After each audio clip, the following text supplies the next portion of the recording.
7 ans, disait le professeur Si, 7 ans qui est certainement l'âge de raison, comme on dit, et donc il est temps de procéder au baptême de l'université.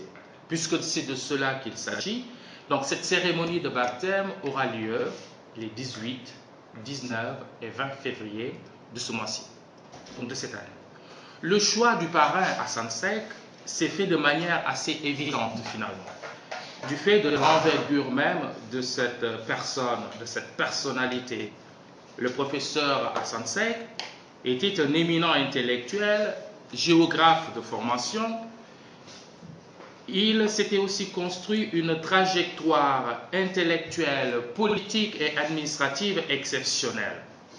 En effet, avec son langage clair et son souci permanent de la pédagogie, Assane Seck fut avant tout un professeur de classe exceptionnel. Et ça, c'est important de le noter. Qui a publié une dizaine d'ouvrages et d'articles.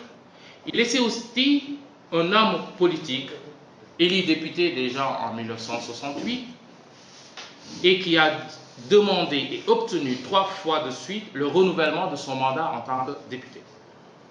Une vie de ministre, puis de ministre d'État pendant 18 ans sans interruption.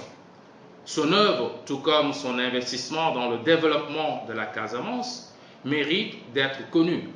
Rappelons-le, il est né à Inor le 1er février 1919, ce qui fait d'ailleurs qu'aujourd'hui, 1er février, nous voulons lancer officiellement ces activités.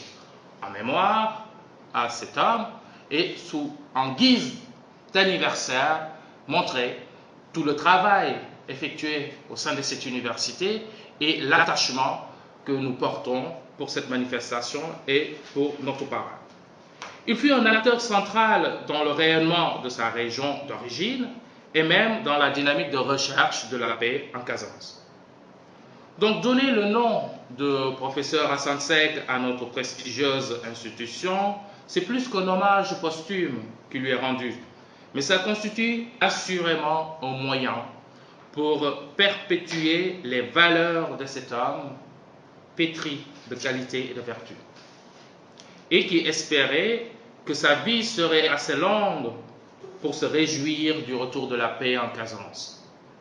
Pour toutes ces raisons, l'université de Ziguinchor deviendra par décret numéro 2013-354, ce qui veut dire quelques mois après son décès survenu le 27 novembre 2012, l'université Assane Seck de Ziguinchor. Donc nous osons espérer que ce vœu se réalisera dès lors que nous nous évertuerons à hisser l'université Assane Seck à la hauteur des ambitions de son illustre parrain. Et pour ce faire, sur les 3 jours que je viens de dire, donc le 18, 19 et 20, nous allons procéder à ce baptême.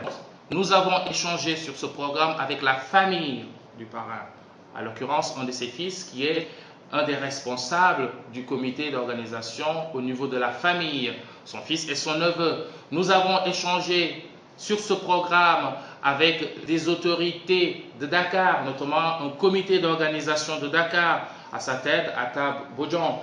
Et nous avons échangé, il l'avait rappelé tout à l'heure, avec des gens qui sont venus réfléchir avec nous, son Excellence Salou Cissé. Ce qu'il faut aussi retenir dans ce programme, c'est que nous avons voulu mixer, pour ne pas dire prendre en compte les dimensions de cet homme. C'était un intellectuel, nous l'avons dit, c'était un homme de culture, c'était un homme politique. Nous avons envoyé des invitations à la fois aux universités de Guinée-Bissau et aux universités gambiennes.